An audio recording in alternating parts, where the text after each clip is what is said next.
What if I told you that you never actually grew up? That everything you call maturity, personal development, becoming an adult, is nothing more than an increasingly refined performance?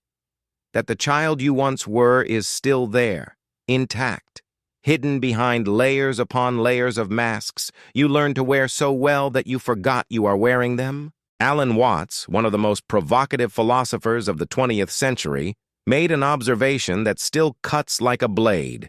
You never grew up, you simply learned to play a role. And if this statement bothers you, if you feel an immediate resistance to this idea, perhaps it is precisely because it touches something you would rather not look at. Think with me for a moment. You wake up in the morning, look in the mirror, and who do you see? Do you see the person you truly are, or do you see the character you built over decades to survive in this world? That confident posture you assume at work, that tone of voice you use with your parents, that lighter and more relaxed version that appears with friends, that serious and responsible persona you present to the world. How many versions of you exist? And more importantly, which one is real? Or maybe none of them are. Maybe they are all just different costumes worn by the same actor who long ago forgot who they were before stepping onto the stage. Picture this scene. You are in a work meeting, surrounded by colleagues and superiors. Your posture changes, your vocabulary changes. Even the rhythm of your breathing changes. You are playing the role of the competent professional, the dedicated employee, the person who has everything under control. Now imagine you leave that meeting and run into an old childhood friend. Suddenly, something shifts. Your voice becomes different. You laugh in a way you never laugh at work. Jokes you would never make in front of your boss escape naturally. And then you go home, meet your parents, and another transformation happens. You become the son, the daughter, with all the dynamics and patterns that carries. In none of these moments are you consciously lying, but in all of them, you are acting. The question Alan Watts forces us to confront is, when you are alone, completely alone, who are you really? Do you even know anymore?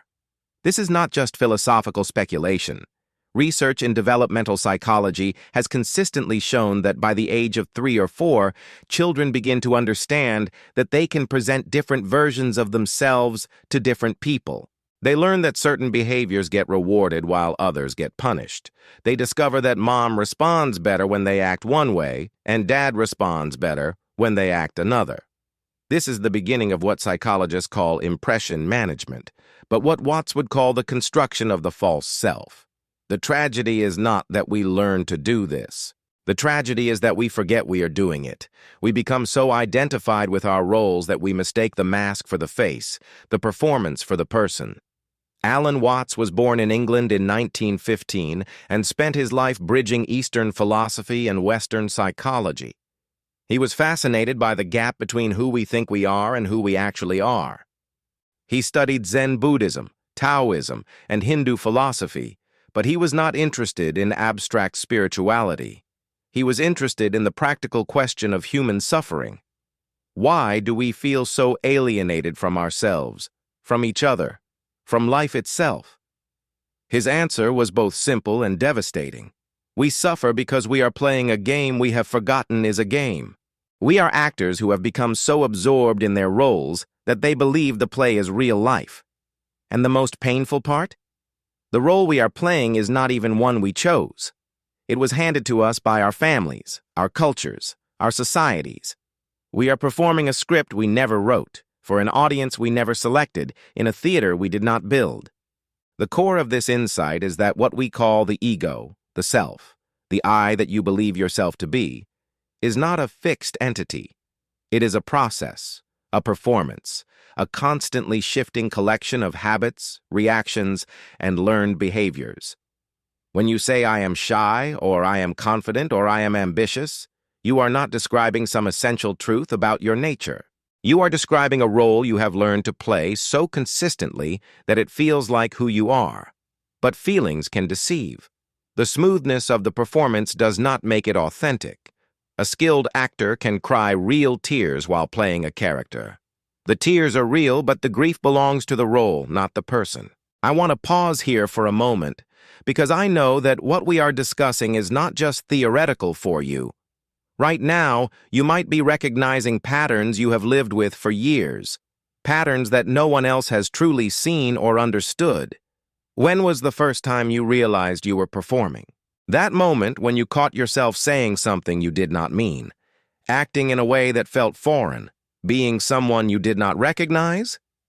Maybe it was in childhood, when you learned that being quiet kept the peace in a chaotic household. Maybe it was in adolescence when you discovered that being funny deflected attention from your insecurities. Maybe it was yesterday when you smiled at a colleague while feeling completely dead inside. If you are comfortable, share in the comments. The moment I first realized I was playing a role was when... Your experience, shared anonymously or not, creates a light for someone else who is walking that same dark path right now, feeling completely alone. Every time you share a piece of your story, you are doing exactly what breaks the spell of the performance. You are being real in a world that constantly pressures you to be fake. Your comment might be the exact words someone else needs to hear today, and if you are not ready to share, that is completely okay too.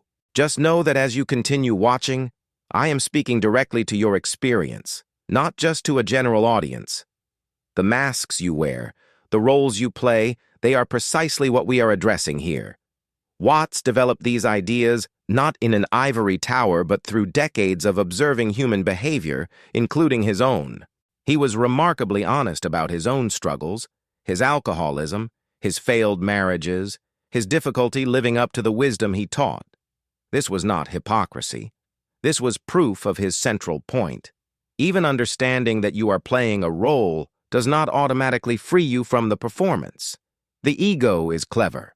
It can incorporate the insight that it is an illusion into a new and improved version of itself. I am the person who knows the ego is an illusion becomes just another role, perhaps the most seductive one of all. In our modern world, this dynamic has intensified beyond anything Watts could have imagined. Social media has turned role-playing into a 24-hour performance. You are no longer just performing for your family, your colleagues, your friends. You are performing for hundreds or thousands of strangers. Every post is curated. Every photo is filtered. Every status update is calculated to present a specific version of yourself. The gap between who you are and who you pretend to be has never been wider, and the exhaustion of maintaining this performance has never been more crushing. The rise of anxiety, depression, and burnout in contemporary society is not separate from this phenomenon. It is a direct consequence of it. We are exhausted because we are spending all our energy being someone we are not. But why do we do this? Why do we keep performing even when the performance is killing us? The answer lies in a deep psychological mechanism that Watts understood intuitively and that modern neuroscience has confirmed. The brain is fundamentally a prediction machine. It learns patterns and repeats them because repetition is efficient. When you learned as a child that a certain behavior got you love, approval, or simply safety, your brain encoded that behavior as essential for survival. It became automatic. You did not have to think about it anymore. The role became second nature, which is another way of saying it became invisible. You perform without knowing you are performing because the performance has been integrated into the operating system of your psyche. How do you know if you are playing a role? There are signs, if you are willing to look. You feel a persistent sense that something is missing, even when everything in your life looks fine on paper. You feel exhausted by social interactions, not because you are introverted, but because maintaining the performance requires constant energy. You have moments of profound disconnection where you look at your life and wonder whose life this is. You catch yourself saying things you do not believe, agreeing with people you disagree with, laughing at jokes you do not find funny. You feel most like yourself when you are alone, but even then, you are not sure who that self is. You have a nagging feeling that if people really knew you, the real you, they would not like what they found. So what do we do? How do we stop playing roles we have been playing for decades? Watts would say the first step is simply to see, to become aware of the performance without trying to change it. This is harder than it sounds. The ego immediately wants to improve itself, to become the person who does not play roles, which is just another role. True seeing is not about becoming anything. It is about noticing what is already happening. When you are in a conversation, can you notice the part of you that is calculating how to respond? When you are making a decision, can you notice the part of you that is wondering what others will think? When you are alone, can you notice the subtle ways you still perform for an imaginary audience in your head? The second step is to practice what Watts called deliberate sincerity. This does not mean brutal honesty or saying everything you think. It means finding small moments where you can drop the mask, even slightly. It might be admitting to a friend that you are struggling instead of pretending everything is fine. It might be saying, "I do not know," instead of pretending to have answers. It might be letting yourself be seen in a moment of vulnerability instead of rushing to compose yourself. These small acts of authenticity create cracks in the performance. And through those cracks, something real can begin to emerge. The third step is perhaps the most counterintuitive. Learn to play your roles consciously. Watts never said we should stop playing roles entirely. That is impossible. Social life requires some degree of performance. The problem is not the performance itself, but our unconsciousness about it. When you know you are playing a role, when you put on the mask deliberately rather than compulsively, something shifts. The role becomes lighter. You can wear it without being suffocated by it. You become an actor who knows they are acting, rather than an actor who has forgotten the play is not real life. The deeper philosophical implication of all this is profound. If the self you have been defending, protecting, and promoting all your life is just a role, then what is there to defend? If the ego is a performance, then who is the performer? Watts pointed to something beyond the role, beyond the mask, beyond the endless stream of thoughts and reactions. He called it your original face, the face you had before your parents were born. This is not a mystical concept. It is a pointing toward the awareness that is present before any role is assumed, the simple fact of being conscious that precedes all the content of consciousness. You are not your thoughts. You are not your emotions. You are not your roles. You are that which is aware of thoughts, emotions, and roles. And that awareness was never born and cannot die. It does not need to perform because it has nothing to prove. Here is my challenge to you for the coming week. Choose one relationship in your life, just one, and experiment with dropping one aspect of your usual performance. It does not have to be dramatic. Maybe you usually pretend to be interested in topics that bore you. Try admitting that you are not interested. Maybe you usually hide your struggles behind a mask of competence. Try letting someone see that you are struggling. Maybe you usually agree with people to keep the peace. Try respectfully disagreeing. Notice what happens. Notice the fear that arises. Notice the predictions your mind makes about catastrophic consequences.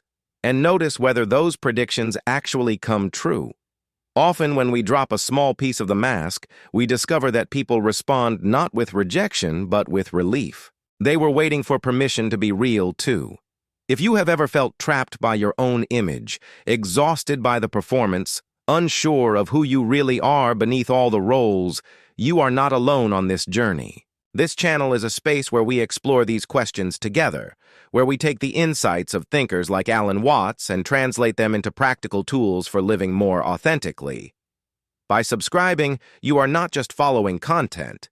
You are joining a community of people who are tired of pretending and ready to discover what lies beyond the performance. Each week, we explore another dimension of this inquiry: how to recognize when you are playing a role, how to distinguish between healthy social adaptation and soul-crushing inauthenticity, how to find your way back to the spontaneous, alive, unconditioned being you were before the world told you who you had to be.